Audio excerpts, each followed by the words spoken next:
What's up, everybody? Welcome back to the CRWN Cinema Podcast. In this episode, we literally just watched Lethal Weapon. Just classic bro buddy cop movie. That is Hollywood. That's peak Hollywood right there. That's like peak 80s buddy cop action movie. I mean, just you get it all. I mean, like we said, this December, get ready for a holly jolly Christmas. I didn't remember it being that much Christmas. I've seen it once before, and I don't think it's as Christmassy as they say Christmas a lot, but it's not as Christmassy as like maybe a Die Hard movie. Yeah. Or not as a Die Hard movie, as Die Hard. This was one of those movies where I'd always heard about it. I know my parents definitely did not let me watch this. Oh, really? Growing up. Yeah, for sure. But it was also one of those movies where you watch enough 80s type movies like that, you pretty much know what you're getting into. Right. And I was right. I mean, not to hate on it or anything, because I mean, it's just, that was a fun time in Hollywood back then. I mean, this was definitely like a popular movie, and just, I mean, still gets reference like in today's culture. Yeah. And I get it. It is a fun movie, and it's okay. So it's cool. I'll go ahead and rate it. Okay. Like a 6, okay. altogether. But I mean, I get the appeal. Right. It's very fun. It's just a cool movie. Even though it is like a basic action movie, there is a lot of stuff that happens. You're like, oh shit! Like there's a lot of times in the movie where like shit pops up that you don't expect to happen. It's like, oh fuck. Yeah. So I'll give it credit. I mean, you can tell like they were going for a very dark, like a darker film than I think what they were seeing back then. Suicidal cop struggling with his wife's death. Yeah, and I mean, like crazy. First scene, like it's a naked prostitute high on pills, like killing herself. It's like, okay, like it's pretty dark. Like you could tell they're going for that. Tits immediately. Literally opening scene, opening shot. The shot never a cut before. Yeah. But again, like you definitely get some corniness throughout it, which is to be expected. Yeah. The famous like, I'm getting too old for this shit. Right. Which was only 3 times, I think. Yeah. They talk about his age more than 3 times, but that line popped up 3 times. Yeah. I give it I'll go 6 too. Yeah. Like it's good, it's fun, it doesn't ever drag, like you're never bored. Right. It's entertaining the whole time. But there's a lot of corniness in the beginning. I don't really think that what's Murtaugh's actor's name? Danny Glover? Danny Glover. Yeah. He like his lines in the beginning don't seem natural. They're a little bit awkward sometimes. Definitely. The acting for the most part, but I mean, honestly, Mel Gibson's performance is pretty good. Yes. He sells it most of the time. Like he kind of saves some of the awkward scenes. Like he comes in, Danny Glover's a little bit awkward in his delivery on things, I feel. Yeah. But then, Mel Gibson has some pretty solid scenes that are like, oh, damn, that's pretty solid acting. Yeah, but you can also tell that was like kind of director like pushing him, because I've seen Danny Glover in other movies. He's a phenomenal actor. Like he really is, but you can tell kind of what I think the director's choice of like how he wanted to go about this character. Like for instance, okay, I was kind of thinking, because I agree, like there's definitely like some corniness in his acting.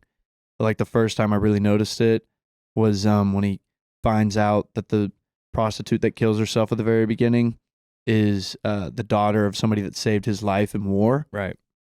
And his reaction was just a little too much, as if it was like his own daughter. Yeah. And don't get me wrong, like obviously that's tough, and that's gonna be tough news to deliver. Mm-hmm. But the way he was like, like shaken and everything, it was like, no, he would definitely be like, fuck. Yeah, I guess it just shook him up because he's thinking about his daughter, and maybe they were around the same age. Sure. Hopefully. Sure, but I mean, hopefully his daughter's the same age as the other guy's daughter that killed herself. Yeah. And we'll get into why you say that. Yeah. But it's just, a little over the top. And then I remember like the one that also stood out to me is whenever he like talks to the little kid. Yeah. Like figure out about, what he saw and all this, and he's like very animated. Like no cop would actually talk to a child like that. Yeah, he is a father, so he think he maybe will be a little better. Yeah, and he literally has a little son Yeah. It's like, dude, if you were trying to figure out some information like that, like, sure, you offer him ice cream or whatever, but you don't do the whole, like, hi there. Like, right. Like, come on. Yeah, I think it'd be better if he was like able to actually get the information very well, like very easily from the little kid, because that would show he's the family man. Because obviously Mel Gibson and Danny Glover, they're opposites of each other, very much so. That's very evident. Yeah. That's what makes it so good that they're opposites. But like if in that scene, if you really show why Murtaugh's like why Riggs he needs to be talking to kids. Right, because he's the family guy. He knows how to do it. You don't need crazy ass fucking Riggs going over there like, hey kid, what'd you see? Do it or I blow my brains out. Yeah. No, so I mean, it was stuff like that, and you can just tell like that's kind of how it was done in '80s Hollywood. I mean, just it could get corny like that. But that's also what makes it fun to watch. Like for us, in today's time, it's like there is an appreciation for kind of how that style was done. I think. Yeah, I mean, you watch this movie to watch that style. That's like the whole point. This 80 action is what you want to see. You love the one-liners. Yeah, they're great. The one you said before, the best one. I'm getting too old for this shit. Yeah, and then there's like little things, like Danny Glover talking about like it's a thin line, like with the prostitute being a witness or whatever, because they're like, this will probably lead us down a pretty dark path. And then right after Mel Gibson's character saves Murtaugh and his daughter, like from being tortured anymore, like Danny Glover, literally his daughter is, like chained up still, and he's just all beaten to shit, and they're not safe. And he like looks at him, he's like, thin, right? Yeah, like, right. Dude, there's still a lot at stake here. Yeah. But, that's he lives in it. Riggs lives in the action. He's all about the chaos and killing people. Like that's his one skill he has. He's not a very good cop, but he's a very good killer. And it's just so, I don't know.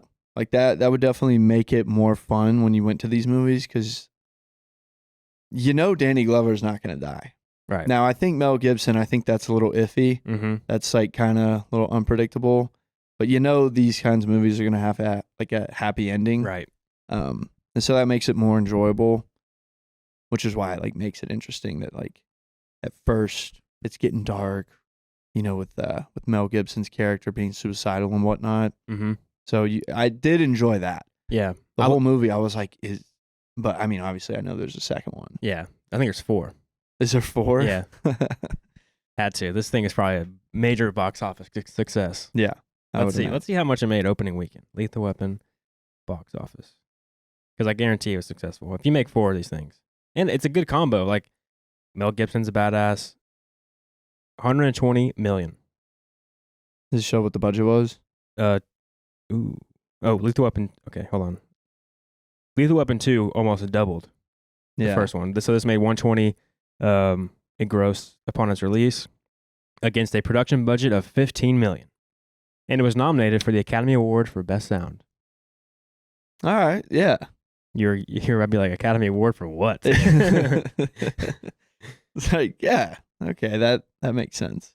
Yeah, I think the second one's pretty good too. I've never seen the second one, but I think it's like a pretty solid sequel, because people talk about Lethal Weapon back to Drake's lyric about back to back. Yeah, I'm on the cover of Lethal Weapon, so it's like obviously those two are both big hits. Yeah, so that's cool. I do like, because they're so opposite of each other, with Riggs and Murtaugh being so opposite. They do well of like building upon the story of how they need each other throughout it, because obviously Riggs needs some stability. Like, he gets drawn into the family life of Murtaugh's family, and he enjoys it. He almost realizes there's probably something else to live for besides like just being a loser. Like, he's doing good things. He can finally save a family. Like, he's kind of fulfilling himself by, he's like, the only thing that's keeping me alive is this job. And now he's got like some actual purpose, because now he's actually protecting his family. And then Murtaugh needs him because of this crazy ass case.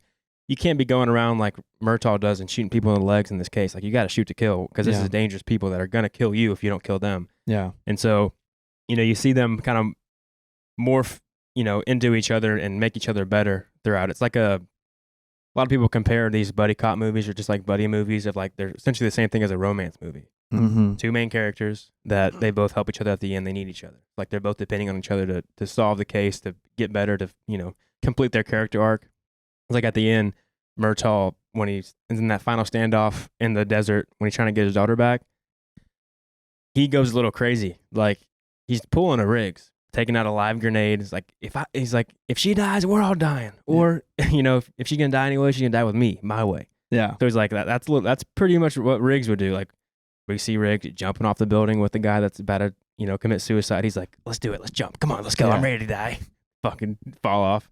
It's like those things throughout the movie that keep you interested because having a crazy ass protagonist, he's gonna take you different and crazy places because of just his nature. Yeah. I will say I do kind of like the point you're making about like the two guys. Like that's kind of the more romance. It's like a bromance. Yeah. And I gotta say, I kind of appreciated the route they took because you see Mel Gibson's character. I'm drawing a blank on his name. Riggs.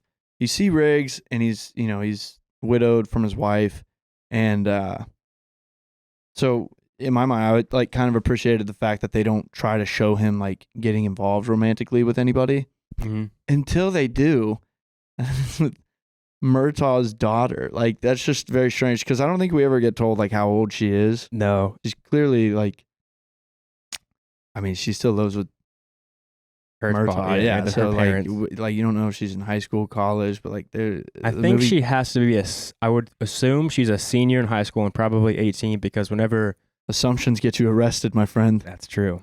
Yeah. So, but because I say that because whenever Murtaugh is watching that porn video of the girl that did kill herself because it's evidence, he's watching it. He saw like a yearbook thing as like their last school, so that okay, so she's at least an adult. Like she's 18 now, she's graduating high school, so like that may be suggests that his daughter's the same age because he's like damn, you see his face, he's watching the girls dance naked, he's kind of like he makes a face like, oh, I can't believe this because he's seeing his daughter going through this path, so he just hates that she kind of fell victim to this career essentially. Sure. I would have to see the second one to see like, are they really going to try and make that a thing? Do we know? I hope it was just I'm gonna just assume that it was just a cute little thing, like the daughter's having a crush on the young, good-looking, crazy cop. Like, yes, but then they entertain it, and I was like, oh man, like they were so close, and clearly that can't work out. No, I mean this guy's a suicidal cop. Like if he keeps going at it this way, like he's not gonna live long. Like you don't want your daughter to get involved with a guy like this, right? He's fucking crazy, suicidal. Yeah, but lives in a gross ass trailer and has a hefty breakfast every morning of a cigarette and a beer. Yeah, but this is Hollywood. Yeah, they could make that happen, and because they suggest it so much because like when she walks down the stairs, they're playing that like sexy jazz music. She's like, look, Dad, look at my New Year's Eve dress. You like it? And he's like, oh, good God, what a heartbreaker. Yeah, because he realizes his daughter's, look, she's a pretty woman dressed in a nice dress going out. He's like, fuck. So like they play that music, so you're already like, oh, why are they doing that? They're hinting at, the audience is supposed to like recognize like how pretty she is. Yeah, and then like at dinner when she's staring at him and he's staring at her back. Yeah, they're looking at her back, right? You're like, no.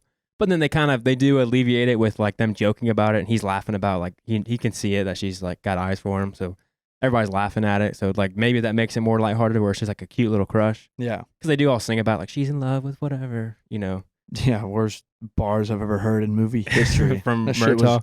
That shit was and his kids too. That shit was garbage. that beatbox was horrendous. Yeah, I was like, oh my God, just give it up. Yeah, no justice in that. Like you couldn't have done any better. Yeah, but it also is cool too because in more of a contrast between the two main characters, it's like Murtaugh in his personal life he doesn't take himself too seriously. In his job he does, but in personal life he doesn't because obviously he's like, come on, Dad, you do it too. And then he raps and just kind of makes some stuff up, makes the whole family laugh with his like shitty rap. But when you look at Riggs' personal life, he's a mess. Every time he's by himself at home, he's like thinking about killing himself. Yeah. So it's like he takes himself super serious outside of the job. In the job, he doesn't take himself serious. He's like doing crazy shit. He's fucking around with the cocaine dealers. And he's just making jokes all the time. Yeah. So he doesn't take his job serious, but his personal life is very serious because he's dealing with suicidal thoughts. And then Murtaugh, he's taking his job very serious, yet in his personal life he's having fun. He's a family guy, 50-year-old family guy. Yeah, too old for this shit. Get into this shootout in the street. That's a very reckless thing to do. Just machine gun, just spraying everything. Because like if you look at Heat, that gunshot, like it is in the public street, but they're very careful about shooting. Like, don't shoot. We got people around. They're chasing them. They're not just aimlessly firing at somebody over cars. Yeah. Then again, Riggs is, the greatest shooter of all time. Yeah. No, they do not play around with that.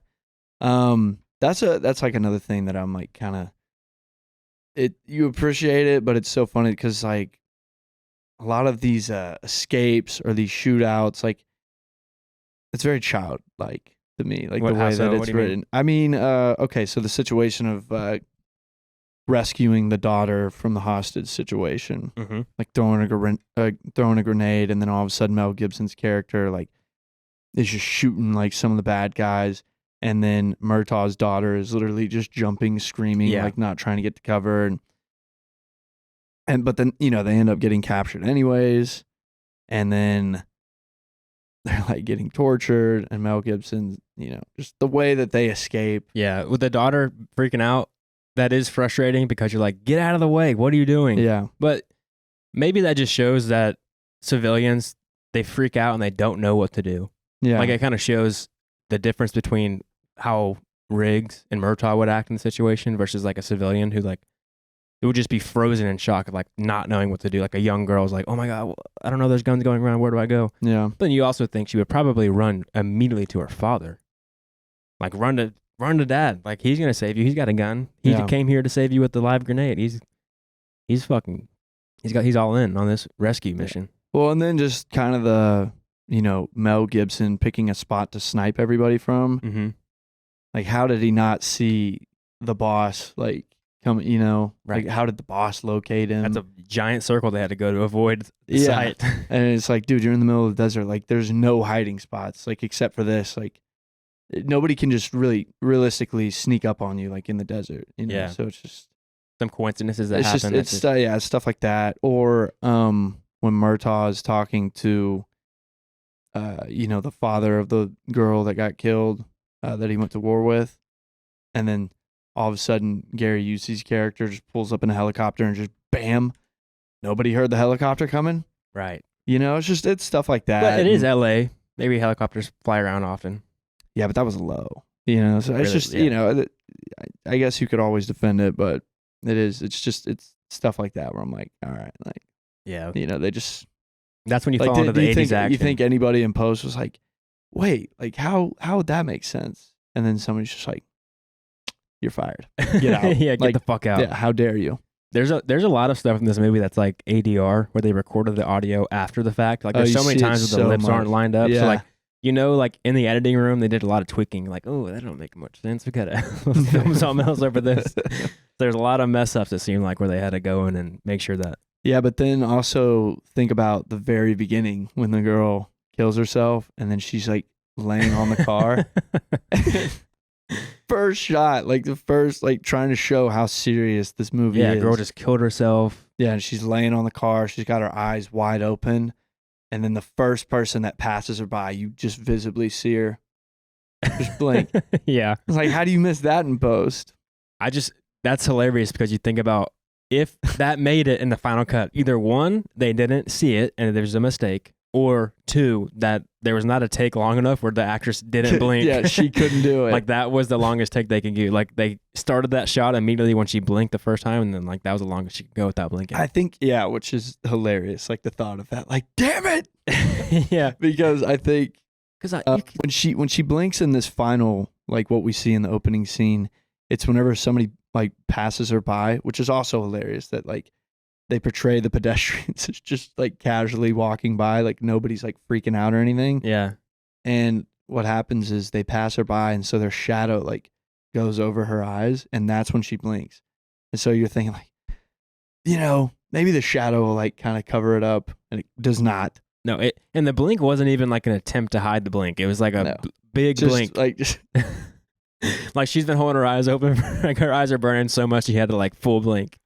Which then you kind of just start thinking. Because you think like if you do a blink, it's like do like a soft one, like barely try to blink, just to like itch that itch needing to blink.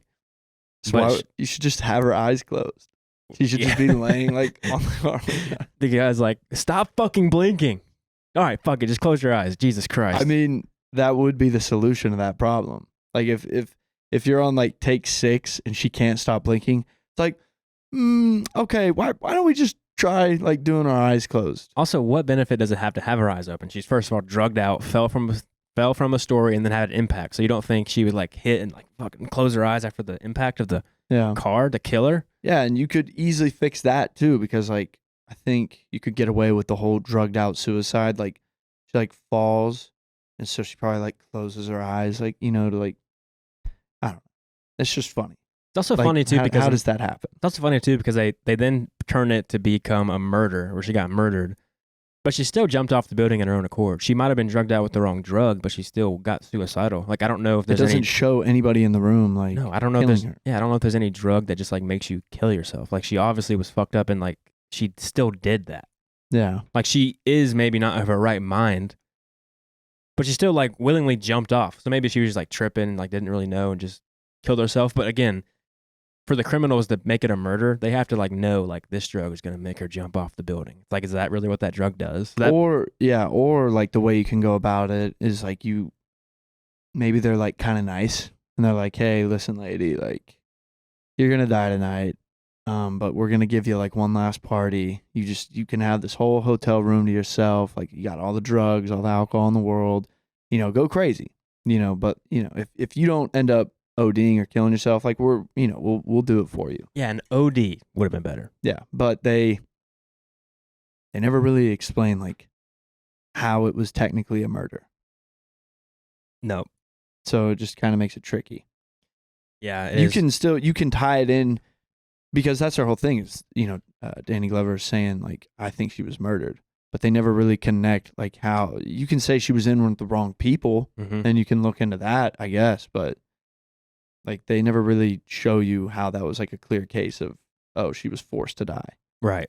So it's like, no, that was a suicide. Yeah. There's things considered. There's a lot of mistakes in this movie with like things that don't really make sense logically, just kind of like little corniness with the coincidences that happen. But what the movie does do great is like there's a lot of cool scenes with Murtaugh and Riggs hanging out. Like the best scene in the movie for sure is the shootout when they're shooting in the police academy. They're talking about, they're giving you some exposition about the case and just kind of explaining stuff while they're shooting. Yeah. And then, seeing how badass Riggs is that's like a cool scene of them like having a little toe-to-toe match with their guns, and Riggs is clearly superior. Yeah. Like, holy shit, this guy's fucking badass. Yeah. And you find out he's special forces. I remember, I think there was 45 minutes left in the movie, and I was literally just about to ask you, like, okay, what is the case exactly? Yeah, where's the big reveal? Yeah, and then I think it was like 5 seconds later, the father of the suicidal girl like finally tells Murtaugh, like what's what. I was like, oh, okay, we're cutting it a little close here. Yeah, and it's just there's other things. Like they do a lot of stuff like with that scene particularly, and also the scene when they're shooting out. And there's other scenes too, like where they kind of do the filmmaking trick of like giving you the exposition while they do something interesting. So that way it's not as boring just to hear it. So not just like me and you just chit chat and explaining the plot of the story to help get it along. Like they do stuff to make it more interesting, which doesn't necessarily work that great, but it's definitely a technique people use just to like help you fill in the information. So like in that scene, they're just kind of telling you what happens whenever the helicopter comes in. So that's kind of boring exposition essentially, but then they come in and sweep in and boom, he gets killed. So like, they do a pretty decent job of like filling you in with boring info and then like having something happen that's like action packed. So that way you aren't bored anymore. You're like, oh shit, here we go, back in the action. No, definitely. I mean, this movie is big on trying like the audience, never losing the audience. No, there's a ton of, the house exploding out of nowhere. That's like, oh fuck. Yeah. Yeah. Still, laughing just about like that's Hollywood right there. Like, you think of the other guys, like the famous scene where the building blows up and Will Ferrell's like, how do they just get up? Like, how do they just walk away from that? He's like, my ears fucking hurt. Yeah. Like, I can't hear shit. Yeah. And then there's, okay. So there's that. And then Mel Gibson, point blank, just gets a shotgun. Sure. He's got the bulletproof vest on. Yep. Dude, you get shot that close with a shotgun, your ribs are broken. Oh, dude. I mean, you are not just getting up from that. And at first, I thought they were going to do it justice because, like, Danny Glover, like, tries to, like, help him up. And he's like, oh, no. I was like, yes, like, that's realistic. And then, like, a minute later, he's like, let's go kill these fuckers. Yeah, yeah, Like, right. dude, no, you can be as crazy as you want. Broken ribs, you don't just out crazy that. Yeah, I did like that because it's cool because he gets up energetic, like, what the fuck, they shot me? He's like, oh, wait, fuck, Yeah. that hurt. Yeah. But that's also a cool scene because that kind of shows now his character's transforming. Now he's not trying to kill himself anymore. He's not trying to live. die, yeah. He put on a bulletproof vest to protect his life. So like now he's not being as reckless with his life. Yeah. So that's a good little moment. Like you think, oh shit, he died. Then it's like bulletproof vest. Oh, okay. Now we see he's living for something. Like Yeah. he's no longer suicidal. Yeah. Nice little way to show. That's just a good way to show without telling you that he's not suicidal anymore. You No, haven't seen him it's you haven't seen him with clever. a gun in his mouth, since the beginning. So you're like, not sure if he's still a little crazy. Now he's Shout out back to Mel normal. Gibson in that scene though. In the beginning when he's trying to kill when himself. he's got the gun in his mouth. I mean, they really I got to give him props on that one. Like that was one of the non-corniest moments in the movie Because the last scene with him in it was a little corny with him acting crazy with the buying the cocaine from the guys. Yeah, he's like, you think I'm fucking crazy? I am fucking crazy. Yeah, and then he hits their cat paws him. Yeah. And then, but no, that's like a good scene. That's all like one take too. Yeah, he looks in pain. Yeah, no, that's good. Real tear jerker for all the husbands out there. Yeah, and so in that scene, it said that whenever Mel Gibson is with the gun in his mouth, he actually put a real blank in the gun. Now, blanks don't shoot live rounds, but if you do shoot a blank, debris and gas and hot air comes out of it. So if you were to put a blank up to your head and shoot it, you could easily die because it's still not safe to point and shoot. So Mel Gibson, he put a blank into it because he thought it would maybe help him get into the performance of like thinking about killing himself. So he like has a blank in the gun, like looking at it and like pointing it at his face. Bro. And so like he used that method, like essentially really method acting to then like really pull out that performance. And that's true. That is true. At least that's what I read. That's what they say. Yeah. We can't never know for sure. But yeah. That's pretty good like selling point. Like, because you can't overdo it and be like, nah, he really put a bullet in there, like, right, with a hollow point. Like, no, like it was a blank, but hey, a blank could still like fuck you up. Yeah, and I was watching that thinking about it, and it's like it cuts to a close up of his finger on the trigger, like pulling the trigger back slightly.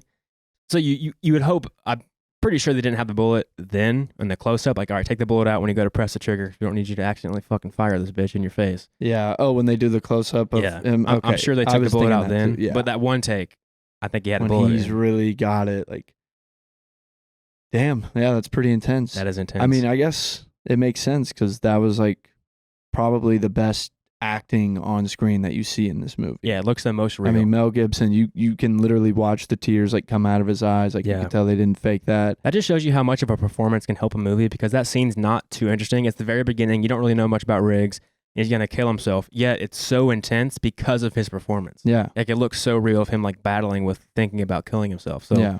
That just goes to show you a performance can really make or break a scene sometimes. Yeah, because if they don't pull off that scene, like I think that I'm not going to say kills the movie, but it definitely I think it would take away, what I was thinking is like the predictability. Like if you saw it for the first time and, back then as a live audience. Yeah. I think while you're watching this movie, you're wondering like, damn, like is Riggs going to make it? Mm-hmm. Because I think you really don't know. Obviously, we know. Yeah.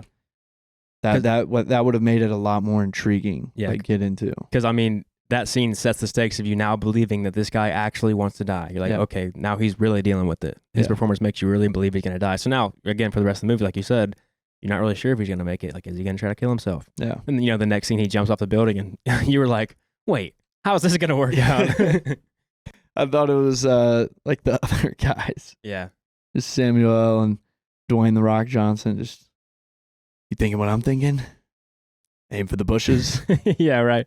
Dude, I feel like Other Guys is like a spoof off this movie. I think it's all, probably it's a spoof on all buddy cop movies from the 80s, I'm sure. But like, there's a lot of references to Lethal Weapon in The Other Guys, which is pretty funny. No, well, I'm thinking like the beginning, they do like a multi-million-dollar damage in New York City. And The Other Guys? Yeah, like at the very beginning with The Rock and Samuel L. And that's a hilarious start to a movie. Yeah. But then you look at this movie and you see like, they're shooting through downtown LA. Cars are getting blown up, everything's getting destroyed. Like at one point, Danny Glover lets his own house be destroyed just to catch a bad guy. Right. Like, dude, how could you not just take him out at that point? Like, you had the house surrounded. Yeah. Like, what was the point of letting him, like, shoot up your house, run a car in there? Like, could have just surrounded the house. Yeah. I wonder what that suicide scene when he does jump off the building with the guy that was trying to jump off the bridge. Was it a building? Yeah, it was a building. It's a building. Yeah. That's almost like the best way to get somebody to like change their mind about suicide is like having them go through it. And then once, because I've heard stories of people that have survived at a suicide attempt when they jump off the building. And I've heard that people that have done that, they say sometimes they immediately when they jumped, they were like, fuck. Yeah. I shouldn't have done this. Like they were immediately regret it because now it's like actually watching themselves die. Like there's nothing else you can do. And so, you know, it's kind of reckless and scary for him to jump off the building, but that's like the best way to get him to like save his life maybe because he's like, you want to do it? Let's fucking do it. Let's see how you feel about it. And he jumps off and that guy's like, that guy's fucking crazy. He's trying to kill me. Yeah. So now, you know, he wants his life back. He's like, that was fucking crazy. Oh my God. No, he takes the Homelander approach. What, you remember like in The Boys, Homelander like gets on the building and it's like his birthday, I think. And there's somebody that's like going to jump and then she changes her mind. He's like, no. Why don't you show some follow through? You don't remember that scene? I kind of remember that scene. He was like, no, you're going to jump. And then he does like the laser eyes. And she jumps? I mean, he was going to kill her. Yeah, she jumps and he doesn't save her. Yeah. Well, that's a dark fucking show, dude. Yeah. It's getting really dark. Have you been following it? Yeah, I just finished season 4. Okay. I haven't finished it yet. It was getting a little wacky, but once you get past all that, the show actually, the story's good. I just want to see it's just very crazy stakes with Homelander being the most powerful person in the world. Like, how are mortals dealing with the immortal man? Yeah. Yeah, but, and then you got to give a shout out to how Hollywood the ending of this movie is with the Mel Gibson, Gary Busey standoff with the cops just completely surrounded. Yeah. And it's just a battle to the death, but you know it can't really be a battle to the death. Yeah, that's my big problem with that scene. Yeah. It's like, well, okay, it doesn't make it clear why they're letting him do it. It makes sense for his character. He's trying to, like, I guess, prove something to himself and, like, win this fight. I guess that's, like, his character's, like, redemption there at the end is, like, him proving himself or something like that. So, like, that's why they're letting him fight. It's like, let him feel useful. Yeah. Let him, like, you know, do something good so that way he, like, is proud of himself or something like that. Yeah. But then it's like, I think the scene would be okay and it would make way more sense if the cops let them fight to let it be an excuse for Mel Gibson to then kill him. Yeah. That's what it should have been, I think. It should have been they let him fight so that way that he can justifiably kill that person. Yeah. But then you think, if they're fighting and this guy's kicking the fuck out of a police officer in front of all other police officers, you don't think one police officer's going to pick his gun up and just point blank shoot that guy? Yeah. Like, kill him. Like, that y'all wanted to kill everybody. That guy's obviously the worst guy. You know, the justice in the movie seems like it's let's kill him. So it would have been way better if the fight would have ended with Mel Gibson, triangle choke, coolest fucking submission possible. Yeah. Just fucking kill him. Yeah. I just think it kind of fell flat that they were trying to show that Mel Gibson and Gary Busey, they were like going to be arch nemesis like towards one another because they were both in the same special forces unit. They had the same tattoo, but like Gary Busey went the heroin route, Mel Gibson went the cop route. But it still doesn't make sense because Danny Glover would 100% hate him even more because Gary Busey like kidnaps his daughter, right, and like was dating her, which of course, small world, you know, Hollywood coincidence. Like, of course, he's dating a cop's daughter, you know. Yeah. And it kind of fell flat, like the fight to the death scene. You know, it doesn't make much sense. It just it doesn't. There's, you know, that's just like good old class. That's kind of what I get at is some of these movies feels like some of the scenes are written by like a little kid. Just makes you feel like a little badass, like imagining like a good little action scene. Because it feels like they had that ending in mind from the get-go. It's like, okay, we want a big battle scene here at the end. This is an action movie. We need to have a battle between the two, you know, guys. And then as the movie progressed and as the writing and the script didn't make sense for that battle, they're like, we still got to keep it. Like, I want that battle. Yeah. Put it in. So like, and then you got the one-liner at the very end of it. Get that shit off my lawn. Yeah. Even whenever his house is on fire. Yeah, even Riggs, when he starts it off, he's like, you want a shot at the title? and they fight. And then at the very end, once he chokes him out, and the guy's like, oh, laying on the ground, he's like, you lose. Again, like I said, the more and more movies I watch like this, Rick and Morty, Two Brothers. Yeah. It just gets funnier and funnier and funnier. I mean, just thinking about the sequel to this, they've been building Mel Gibson and Danny Glover's daughter, like with this weird little love connection. It's like what you said earlier. Yeah. You want to give it a go? This Christmas, will Murtaugh, what'd I say? Does Murtaugh give his blessing? Yeah. Will Murtaugh give his blessing? Yeah. Will he successfully groom the high school daughter? It's stuff like that. And I feel like the ending really should have ended in a death, because there's a really cool scene, and it kind of shows the transformation of Murtaugh going into the style of Riggs by going reckless and having to actually kill, because they're sitting in their house once the daughter has gotten kidnapped, and they realize, okay, we aren't going to have to kill these men to stop this. And you see Riggs sitting on the couch, and that all the house lights are off except for the Christmas lights, and he's just like washed in red light. So it's like red, death, kill, And so he's sitting there, he's like, we're going to do it my way. And then you see Murtaugh walk in to the red light too. It's like you visually see him like walking into like red of anger. Like, okay, I'm down, let's go kill him. That's a cool like symbolic shot. It's a still shot, and they both like walk into that red light. It's like, we're going to do it my way. And literally Murtaugh doesn't give a single objection to what Riggs is saying, because he's like, they've touched my daughter. Yeah, like, he's going with it, and he's also visibly showing in that just red light of like, we know what this means. Yeah. They're going to get after it. It's about to get lethal. Yeah. And Lethal Weapon 2. Yeah, no. I mean, just fun movie. Nothing crazy. A little dark and twisted, but still has like the 80s, like, just, Yeah. Just fun movie. Yeah, it is. You could put this on just with the boys and have some beers and kind of just do what we did. Yeah, man. it's one of those classic. It's just one of those classic movies that just hits hard. Just, this is Hollywood, man. Yeah. This was Hollywood.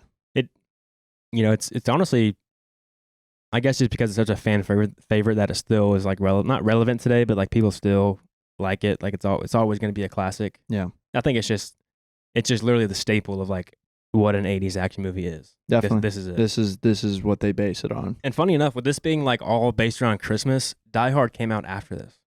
Yeah. No. They really love the idea of like a Christmas action-packed movie. Right. Yeah, they do love that. Yeah. Die Hard, I think, is better though.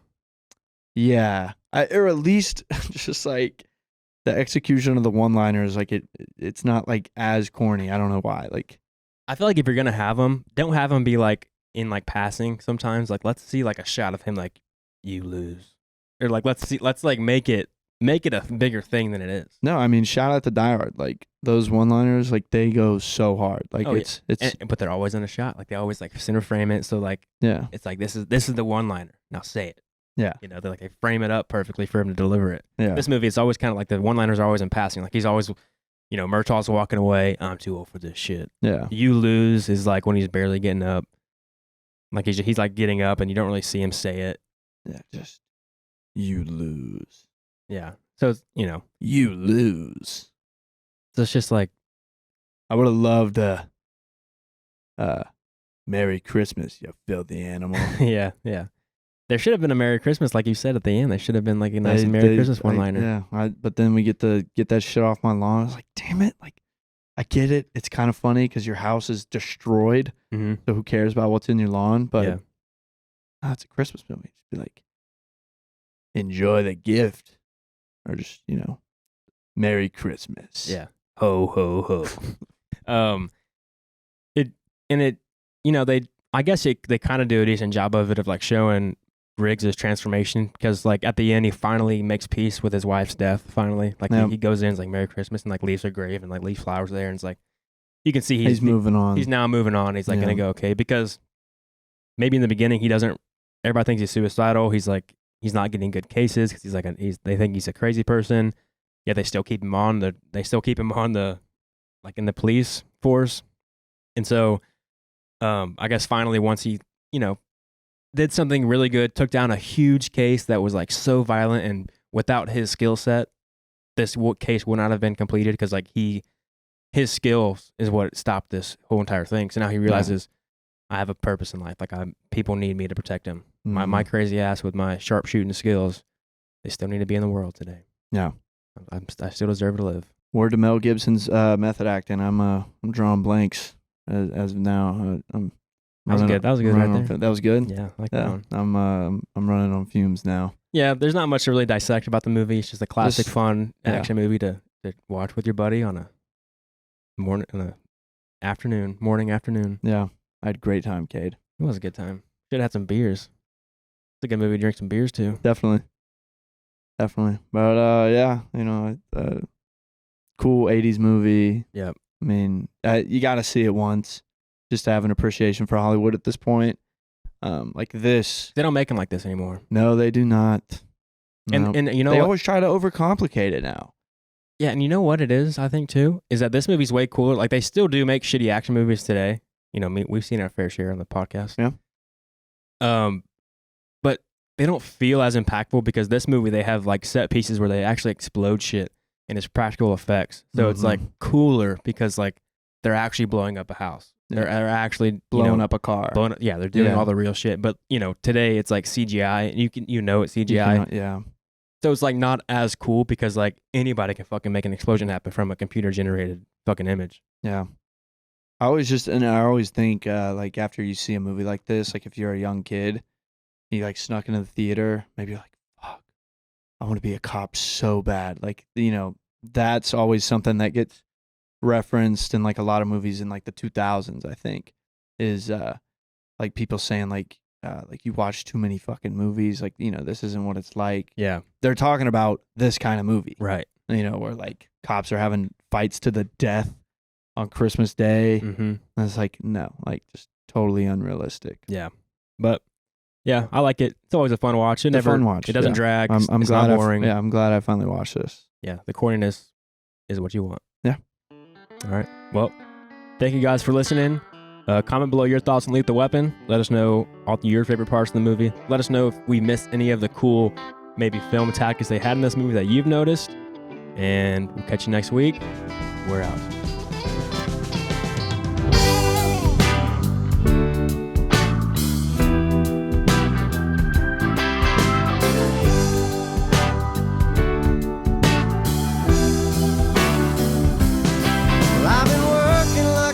Trying to buy my next meal. Seems all I do is drive. And when the boss man sends my next check in the mail, I'll have enough for closing time. And I've been cussing like a sailor since I ran out of weed.